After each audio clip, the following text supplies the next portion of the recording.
l'impression, on est dans une génération où, surtout les plus jeunes, tu vois, la trentaine, la vingtaine, etc., ont tendance parfois à tacler, à raison ou à tort d'ailleurs, les médias de masse, ou du moins les médias plus traditionnels, journaux, télévision, radio, etc. Même si ces médias-là ont même switché un peu sur Internet, mais ont moins de succès que par exemple des médias purement web, tu vois. Mais est-ce qu'on a toujours raison finalement de les tacler sans cesse, nous, génération Internet, qui allons chercher l'information, soit par l'intermédiaire de YouTube, Twitter, d'autres médias très connus. Ouais.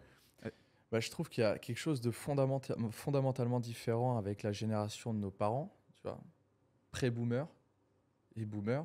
C'est que ces gens-là, ils forgent leurs convictions et leurs croyances sur la télé, sur ce que les médias télévisés diffusent. Or, les médias télévisés diffusent de l'information dans le but de faire de l'audimat.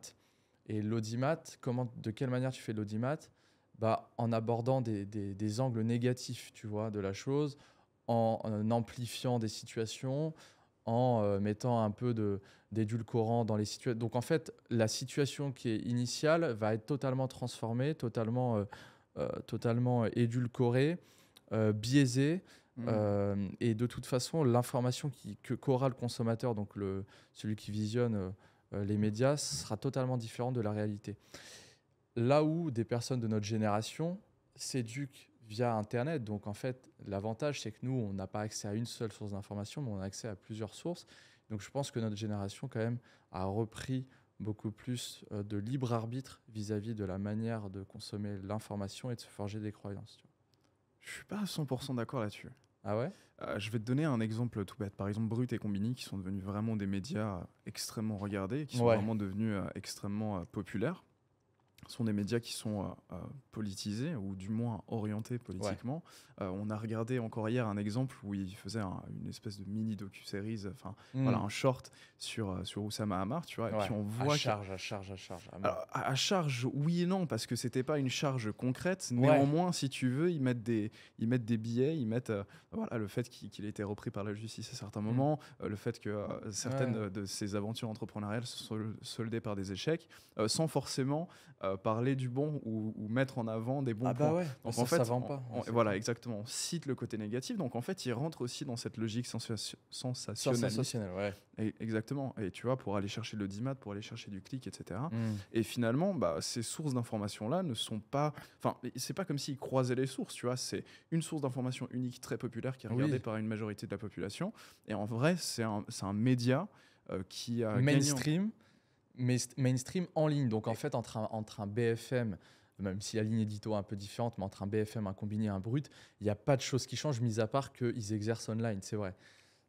Il y a des médias mainstream qui sont en ligne, qui ont la même puissance, ou voire une puissance supplémentaire par rapport aux médias télévisés.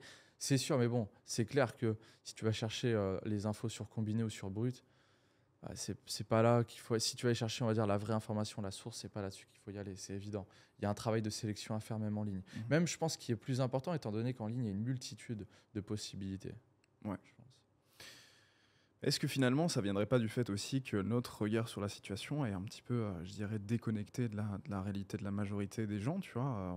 On parlait de la dernière fois de la notion de la rat race, mettre au boulot dodo, etc. On a fait pas mal de réels là-dessus. Mais notre regard sur la situation et le fait de se dire, bon, bah voilà, pour réussir, on sait qu'il y a plusieurs façons de faire, et donc on va croiser les sources, on va croiser les coachings, on va croiser les sources d'enseignement, et donc on applique cette même logique finalement à la façon dont on a de s'informer, si on s'informe et qu'on donne de l'importance à s'informer. Mais finalement, est-ce que la plupart des gens, eux, ils aiment juste pas faire confiance à quelqu'un? Donc se dire, bon bah voilà, cette personne-là, elle a de l'autorité, cette personne-là, elle a l'information, et donc je vais lui faire confiance, parce que si je peux pas faire confiance à ces sources d'information, à qui je fais confiance? Exactement. Ouais, mais il y a un effort intellectuel supplémentaire à faire si tu décides d'aller chercher, d'aller creuser l'information. Et ces gens sont pas forcément prêts à faire cet effort intellectuel. C'est plus facile de déléguer, on va dire, l'apprentissage. C'est plus facile de déléguer l'information, la prise d'information, à une entité qui fait foi d'autorité, tu vois, un BFM, à un média, tu vois, c'est plus facile de se dire, Bah, si c'est vrai parce que BFM l'a dit, tu vois? C'est plus facile et pour le cerveau, le cerveau est feignant par nature, donc c'est plus facile de dire, bah, c'est vrai parce que je l'ai vu ici, que, de dire: «Ah, je sais pas, il y a de la je préfère inclure de la nuance, je vais faire mes propres recherches». C'est une minorité de gens en réalité qui font ça.